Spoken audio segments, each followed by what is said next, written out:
Hi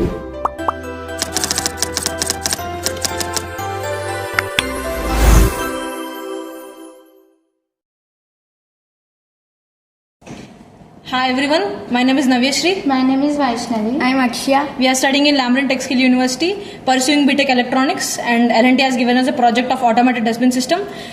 We have found the solution for this, and I have taken up this problem statement due to the following reasons. I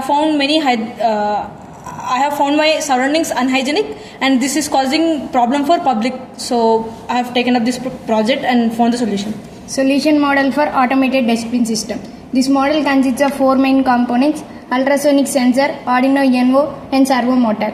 Ultrasonic sensor continuously detects the object, and is an object is detected within 15 centimeters range. The microcontroller triggers the motor to open the lid. After a delay of 2 to 3 seconds, the system will reset.